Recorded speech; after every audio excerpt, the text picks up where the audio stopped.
After exiting early access in December of 2023 for PC, Void Interactive's Ready or Not is finally available for Xbox Series X and S and PS5, depending on your region, of course.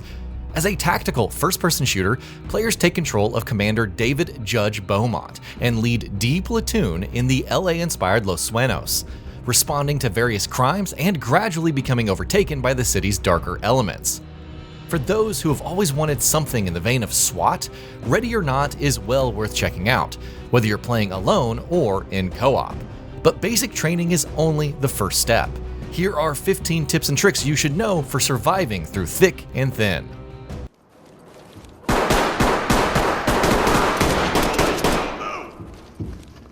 Lead to talk. Suspect killed.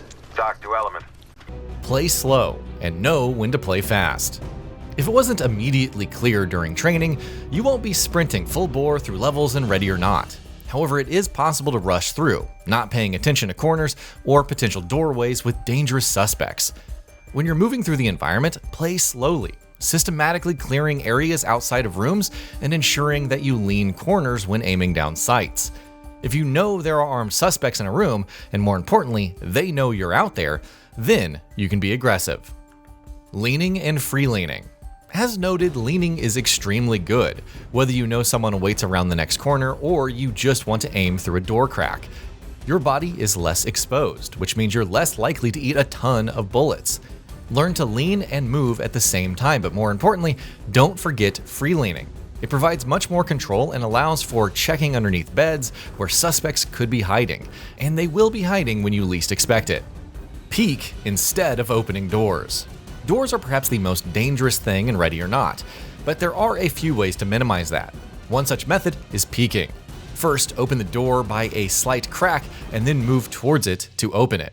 This creates less noise compared to simply swinging it open and lets you get the drop on suspects in some situations.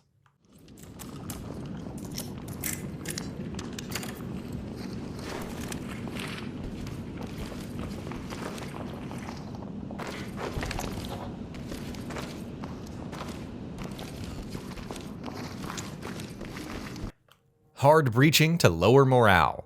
Alternatively, there's hard breaching, which will also become necessary when dealing with reinforced doors. While it's infinitely noisier than simply peeking, battering rams and C2 can also lower a suspect's morale, making them more likely to surrender rather than put up a fight. The breaching shotgun is also an excellent option, especially since it's unlikely to result in the death of any suspects or civilians. Prioritize suspects. Given the whole bring order to the chaos objective, you may be compelled to restrain anyone in front of you. However, always prioritize the suspects and keep an eye on how easily they surrender. You never know who could ambush or shoot when you're most vulnerable. Once they're dealt with, restrain any nearby civilians.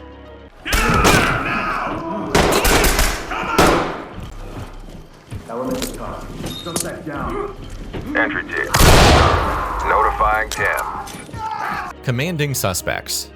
While you can shout for compliance at suspects to get them to drop their weapons and surrender, some may carry a holdout weapon. When you get too close or even ignore them to deal with other sudden threats, they'll pop up and open fire.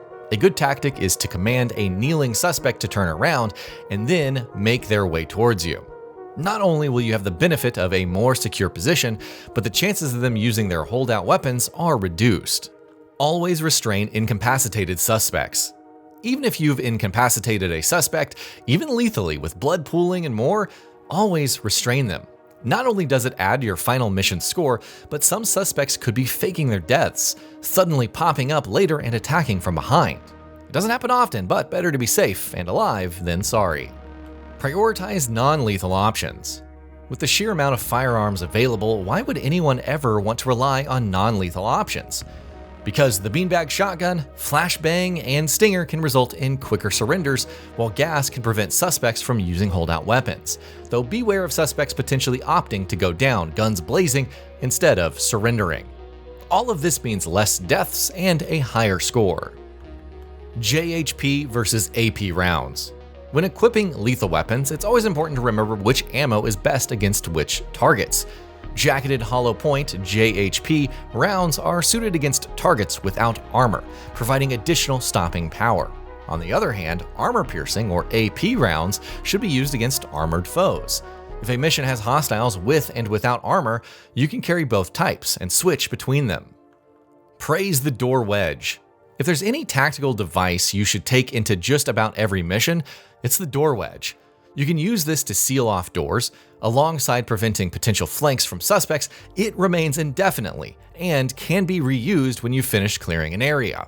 Just make sure to remember where it was placed and not to hard breach the door or, well, it's gone. Praise the mirror gun. Now, if there's any equipment to take into pretty much any mission, it is the mirror gun. Want some more intel before opening a door? How about checking if there are any traps on the other side? Even something as simply as peeking around corners and spotting enemies without altering them is possible with the mirror gun. To the editor, I'm pretty sure that's meant to be alerting them instead of altering, but just read it as it was written, so I'm going to give you an alt. Even something as simple as peeking around corners and spotting enemies without alerting them is possible with the mirror gun. Armor and materials. Armor is a core component of survival, and depending on whether you equip heavy, light, and so on, the number of equipment slots is different. However, it's equally important to consider the armor material. Ceramic and Kevlar are lighter and thus won't affect your acceleration as much as steel plates. Steel doesn't break like ceramic and offers heavy permanent damage reduction. On the other hand, if you're not taking too many shots, ceramic can provide exceptional defense for as long as it lasts. Be careful when using Kevlar though, since a whole range of ammo types can bypass it. The supposed importance of canting. Canting can be fairly situational, and oftentimes it may not seem worthwhile if you're methodically clearing hallways. However, it can be ideal when using long-range weapons and needing to switch to a broader view for close combat. If you're rocking night vision goggles and an infrared sight, switching to canted sights can feel better without compromising accuracy, depending on the range of engagements. Highlight nearby dropped weapons. Of course, before doing anything in Ready or Not, go into your settings and select Highlight Nearby Dropped Weapons. Anytime a suspect drops their weapon, it'll have a yellow outline on the floor, which is visible even in absolute darkness. It thus becomes easier to secure evidence, especially when directing your squad mates towards the same. Recommended squad perks. As your squad mates survive, complete missions, and don't crash out from the stress, they can learn some very powerful perks that apply to the entire team. Nutritionist increases each member's maximum health. Pacifier increases the chance of non-lethal munitions, causing affected suspects to surrender. And Negotiator makes it more likely that suspects surrender immediately when yelling for compliance. Best of all, you can stack these for increased benefits, though it's best to only equip a single perk on 2 members at a time. Anything beyond that isn't worth the slots that could be used for other perks. And that about does it for this video. If you enjoyed what you watched and want to see more from GamingBolt, you can always hit that subscribe button and turn on the bell icon next to it. That way you will never miss any of our videos.